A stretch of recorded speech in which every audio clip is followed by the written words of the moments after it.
සමාජයට සේවයක් කරන්න නෙමෙයි. රටටවත් සමාජයටවත් සේවයක් කරන්න නෙමෙයි හොරා කණ්ඩ ඇවිත් තියෙන්නේ. අපි සල්ලි ඉල්ලද්දි කියනවා නඩු දාන්න කියලා. නඩු ලොක්කෝ ඉන්නේ මංගාව කියනවා. එහෙම කියලා තමයි අපි දම්මලා නඩු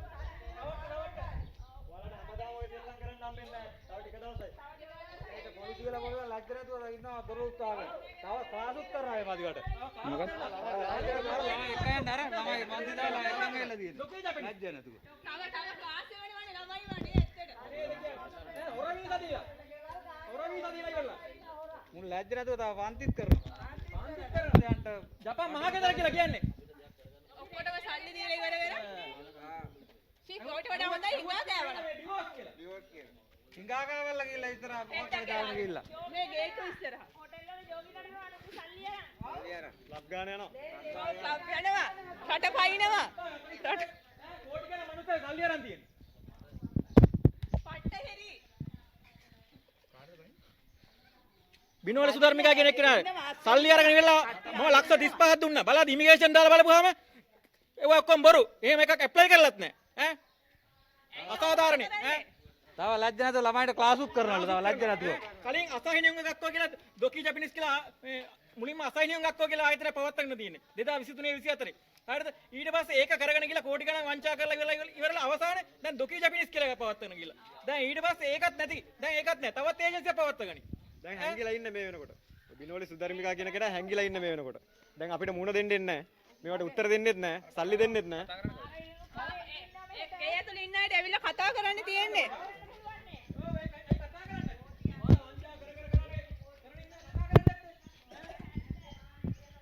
දැන් අවුරුදු කීයක්ද? සල්ලි අරන් අවුරුද්දක් වෙනවා. තවත් නැහැ. ලස්ස 81 මාර මට මේ අම්මා තාත්තා නැති දරුවෙක් ඉන්නවා මේ ළමයාට ජීවත් කරන්න සල්ලි හොයලා දෙන්නම් කියලා ජපාන් වලගේ ආයෝජනයක් කරනවායි කියලා ලස්ස 81 මාරක් අරන් නඩුවක් දාලා තියෙන්නේ. නඩුව හැමදාම කල් යනවා. හේතුව මොකද්ද කියන්නේ මන් දන්නේ නැහැ. හේතුව නම් දන්නේ නැහැ. මගේ නඩුව හැමදාම කල් යනවා.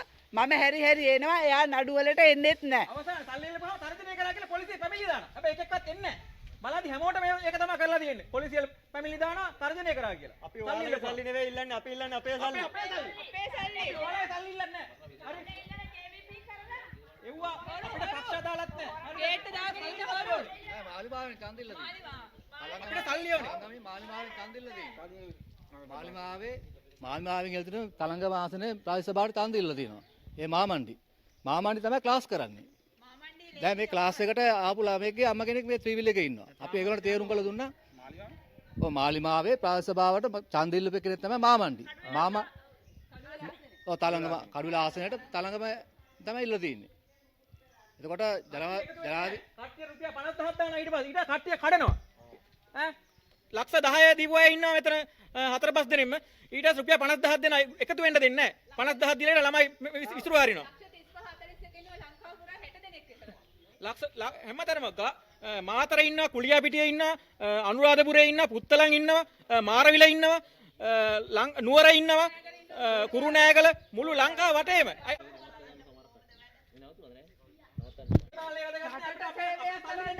සමාජයට සේවයක් කරන්න නෙමෙයි. රටටවත් සමාජයටවත් සේවයක් කරන්න නෙමෙයි හොරා කණ්ඩ ඇවිත් තියෙන්නේ. අපි සල්ලි ඉල්ලද්දි කියනවා නඩු දාන්න කියලා. නඩු ලොක්කෝ ඉන්නේ මංගාව කියනවා. එහෙම කියලා තමයි අපි දම්මලා නඩු දැම්ම ගත්තේ. ලොක්කෝ ඉන්නේ ඒකි ගාවලු. මේක ඇවිල්ලා මගේ වීසා එක. හරිද? මේක ඉමිග්‍රේෂන් චෙක් කරපුවාම මෙහෙම දෙයක් ඇප්ලයි කරලත් නැහැ. හරිද? ලෝයලට මම තව රුපියල් 50000ක් වියදම් කළා මම බැලුවේ මගේ පාස්පෝර්ට් එක දීලා. ඇප්ලයි කරලා නැහැ මේ වීසා එක. හරිද? මේ අනිත් ළමයින්ගේ මේ එකක්වත් ඇප්ලයි කරලා නැහැ. මේ ඔක්කොම ලක්ෂ 35 කෑලි. 35 41. හරිද? මේ එක්කෙනෙකුට කතා කරන්නේ නැහැ එක්කෝනේ මේ ලෝයලා ගාව ඇග්‍රීමන්ට් ගහලා මෙහෙමයි කියලා එයාලා බයයි. ලෝයල්ලත් එක බලා ගන්න කියලා. ඔව් ලෝයලත් එක බලලා ලෝයලා ගාව ගියාම කියනවා ඔයාලා උසාවි දා ගන්න කියලා. කිසිම විසඳුමක් නැහැ. හෙට යන්න ජපාන් යන්න කියලා බඩේ ලෑස්ති කරලා. මම ජපාන් යන්න කියලා බෑග් ඔක්කොම ලෑස්ති කරලා ඉමිග්‍රේෂන් දානවා කීකේ දැම්මේ නැහැ අදටත්. හරිද? මේ ඇඳන් ඉන්නේ ඇඳුම ජපාන් යන්න ගත්ත ඇඳුම. අපිට රස්සාවෙන් අයින් වෙන්න කියලා වෙලා රස්සාවෙන් අයින් වෙන්න කියලා මම ජොබ් එක නැති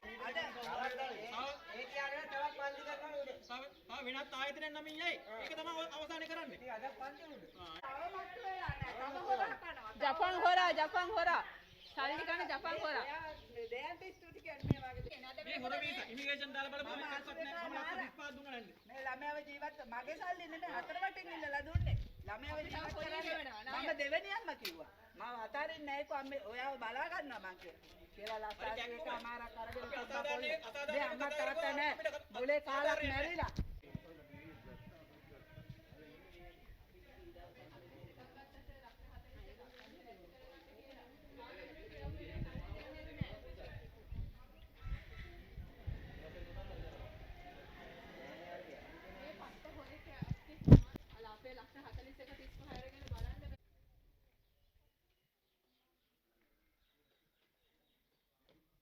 සංජය මහවත්ත කැඳවුම්කරු සිවිල් බුද්ධි පෙරමුණ අද මේ තලංගම ඩොකී ඉන්ටර්නැෂනල් කියන ආයතනයේ ඉදිරිපිට සාමකාමී විරෝධතාවයක් අපි පවත්වන්නේ මෙම ස්ථානයෙන් රට යවනවා කියලා මුදල් අරගෙන ඒ වගේම ජපානයේ අධ්‍යාපන අවස්ථා දෙනවා කියලා මුදල් අරගෙන කෝටි ගාණක් මේ වෙන විට වංචා කරලා තියෙනවා.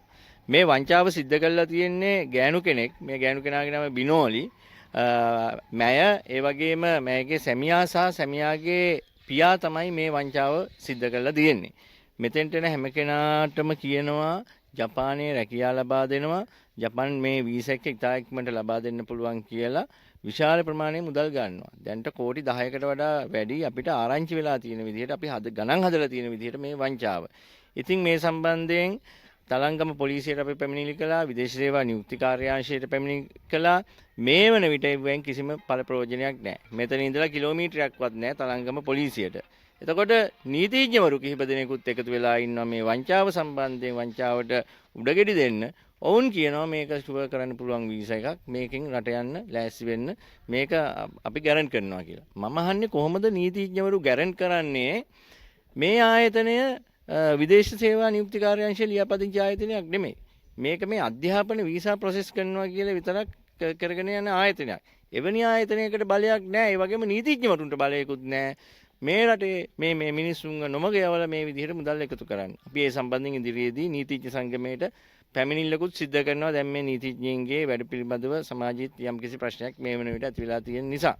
ඒ වගේම තමයි අපි කරුණාකරලා කියනවා විදේශ සේවා නියුක්ති කාර්යාංශයට පනතේ බලය තියෙනවා. Taman යටතේ ලියාපදිංචි නොවිච්ච ආයතනයක් වුණත් විදේශගත කරනවා කියලා මුදල් ලබා ගන්නවා නම් ඒක වැරද්දක්. ඒ සම්බන්ධයෙන් වැටලීම් කරන අදාළ පුද්ගලයන් අත්අඩංගුවට ගැනීමේ හැකියාව, අදාළ පුද්ගලයන්ගේ විදේශ ගමන් තහනම් කිරීමේ හැකියාව පනත ප්‍රකාරව විදේශ සේවා නියුක්ති කාර්යාංශයේ සතුයි.